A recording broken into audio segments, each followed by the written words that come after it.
Hi everyone, Blataria the War Princess here with Rhyme Signatures, the nerdiest music review this side of governing an army of intergalactic ballbags. And today we are going to be doing a review of the new Devin Townsend album, Lightwork. Okay, so I just want to preface this review by stating that I am an enormous fan of Canada's most affable provider of the heaviest of metals. From the early days of working with Steve Vai, to Punky Brewster, Strapping Young Lad, the Devin Townsend project, and honestly everything in between and after, I am very much a solid subscriber to the Altar of Townsend, and I have been for quite some time now. I will state with no amount of hesitation that I would consider Heavy Devi to be one of the most talented and visionary artists of our times, and I do feel extremely grateful to be alive and compos mentis to have both witnessed his rise and subsequent glory days. For me, it was kind of the four-hit combo from the initial DTP days, the Key, Addicted, Deconstruction and Ghost, that really showed off for me just how versatile of an artist that Townsend could be. That's not to say, of course, that any of his earlier works, the likes of Terrier, Infinity and Ocean Machine amongst others, didn't show that, but it always felt to me that the original quartet of the Devin Townsend project albums showcased a level of record-focused individuality that had not yet been witnessed. Devin is a fascinating mind, never truly staying still for a second. There really is something in his discography for every possible mood, from punk to heavy metal, from dreamlike soundscapes and sinister compositions to angular, nightmarish, experimental noise rock and pop metal. The variety across the board is astonishing, frankly, and there really is no one else out there quite like him. So 3 years ago, pre-pandemic, we were treated to what I consider to be the frankly brilliant Empath, a smorgasbord of nearly every flavour that the man has delved into, all served up on a massive 74-minute long tray. It really did cater for every kind of fan that the man might have, but you could argue that this lack of individual stylistic focus might have hurt the record in the long run, and to a degree I would consider that to be a justifiable criticism. Regardless of this though, I did think that Empath was a brilliant record, and I was extremely keen to see what would happen next. Oh yeah! That happened next. Yeah, the whole thing. Whoops. Needless to say, thanks to Mr. COVID, the plans of Mr. Townsend, and, well, literally every single person on the ruddy planet, kind of changed a wee bit, little bit. We ended up last year being treated to the two-hit salvo of The Puzzle and Snuggles, which were these incredibly ambitious projects that, honestly, I could only really describe them as an artistic experiment rather than music. I'll be honest, they weren't really for me. I mean, I absolutely respect what Devin was doing with these, and I would never begrudge an artist for making these records. He was and is clearly extremely proud of these, as well he should be. But, I don't know, they weren't really my cup of decaf, non-fat, no-whip, sugar-free, vanilla-flavoured latte. But yeah, I was nonetheless very excited for Lightwork, the next touted normal album to come from Devin. And the hype train had left the station for me and was coming around the proverbial mountain. This was being advertised as the post-pandemic album, crafted by the experiences of what we've all learned from the past few years, and was certain to be an emotional gut punch and the start of the next chapter of Townsend's considerable career. So here we are. It's finally out. How does this stack up compared to everything else? Is this a new classic, or are we witnessing a rare dud? Honestly, it's hard to really call it. I don't feel this is a particularly brilliant album, and it actually causes me emotional pain to say something like that about something from Devin. I mean, make no mistake, I still like this album, it's well crafted, interesting and poignant with fantastic lyricism and some incredible hooks, but I don't know, I feel there's something missing, a spark, an ignition, a certain je ne sais quoi that was so bold and present on Empath just feels like it's not here on Lightwork. I don't especially like talking negatively about albums, so I want to make something perfectly clear. I do like Lightwork, but this definitely feels more like a mid-tier record for Dev rather than something sitting at the top of the pile like, I don't know, Deconstruction, Ziltoid or Ocean Machine. This feels more like a Physicist or a Transcendence. Definitely a lot of strong moments with some truly excellent songs, but as a whole unit, I don't know. I'm not vibing it as much as I was really hoping I would do. So let's actually talk a little bit about the songs here. I'm going to do my best to sort of clarify my thoughts on this record, and just so you get an idea where I'm coming from. The 3 pre-release singles that were put out are all quite strong. Moon People gives us a good indication of the softer, more melodic and chorus-driven structuring that underlines much of the album. Dev's vocals are delicate, innocent and plaintive, with a great feeling of vulnerability to them. Call of the Void demonstrates his ability to write some really catchy vocal hooks, and Lightworker shows you that he's not left behind all of his sensibilities from albums like Epic Loud. But it's the other tracks on the album that either make or break this for me. There's some strong moments on a lot of this record. Equinox, for example, has a really great hook, but feels a little, I don't know, airy-fairy to call it a solid enough song on its own. Even though it does fit nicely within the context of the record, I mean, the big main guitar riff is memorable and Dev showcases a great variety in his vocal delivery, but I don't know, outside of that, I just feel the song is a little bit flat outside of those elements. Heartbreaker is suitably creative and interesting from an artistic perspective, but I feel it drags a bit, never really coming up with anything that stands out or sticks with me after it's done. It's a very nicely put together piece of music, don't get me wrong here, but I never felt that it truly knew what it was doing, resulting in a bit of a kitchen sink approach with Dev throwing ideas into it more for the sake of it rather than structuring it into a more robust piece of music. The second half of the record starts nicely enough with Dimensions, giving me a more slickly produced Ziltoid feel, and is a definite favourite for me, as it kind of tags back into an era of Devs that I'm extremely fond of. Celestial Signals is another highlight as we tap into what sounds like a lost recording from Sky Blue, with some very dreamy moments and the ever-wonderful Anneke van Giersbergen accompanying Dev on vocal duties. Heavy Burden really does lose me a bit though, and I've got to be honest, it's one of my least favourite Townsend tracks in some time, feeling sickly saccharine at times to the point that it upsets even my iron stomach.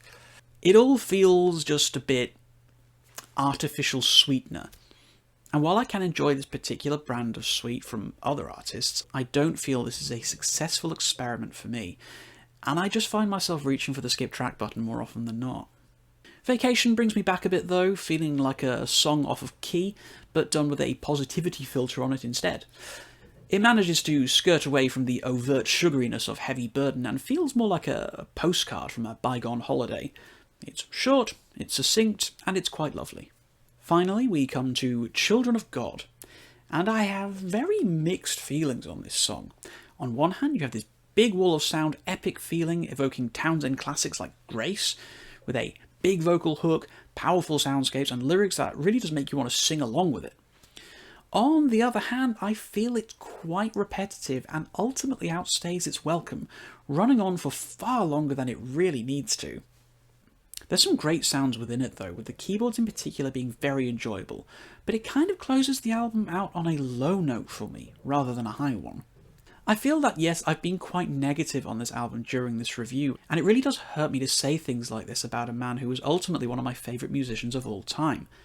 But, and this is a big but, if you are going to listen to this album, please do yourself a huge favour and get the deluxe version featuring the bonus disc Nightwork. This is no mere selection of B-sides or alternative recordings, with the exception of Children of Dog, which is, as far as I'm concerned, just a vastly superior version of Children of God, but, you know. This is effectively another album, and as far as I'm concerned, is just as important to listen to and take into account in a review. I had debated if I should be including this within the scope of this review or not, given that it's only part of the deluxe version, it's titled to separate it from the main album, and it's tonally very different. But I decided ultimately to factor this into my review. Lightwork easily elevates my ending score and is 100% for me the superior disc on offer. I think it's better to think of Lightwork as a double album in its default state, to be honest with you. The songwriting on Lightwork feels tighter, more refined and exciting. Starchasm Part 2, for example, is classic Townsend, and Factions feels like a major key deconstruction song. It's frenetic and brilliant fun. But it's really when Precious Sardine kicks in that you get to appreciate a little bit of the madness and the mind behind the curtain. I genuinely still can't describe this song. It's one hell of an unexpected ride, and easily my favourite across both discs. And I feel it proves that Dev has still got a whole bunch of crazy ideas knocking around. Now, Devin putting out a bonus disc with quality comparable to the main disc certainly isn't anything new, and this has been the case for a great deal of his output of late, going back as far as the likes of Epic Loud, really. But for me, this is the first time that this supplementary disc has felt superior to the main course. I mean, obviously this is all completely subjective, and I have no doubt that I'm probably in the minority with this opinion, but I don't want to be anything less than my genuine self with these reviews. And I don't know, I just feel that Dev could really have mixed things up a bit in the track listing and gotten one superior album by ditching some parts of Lightwork in favour of parts of Nightwork.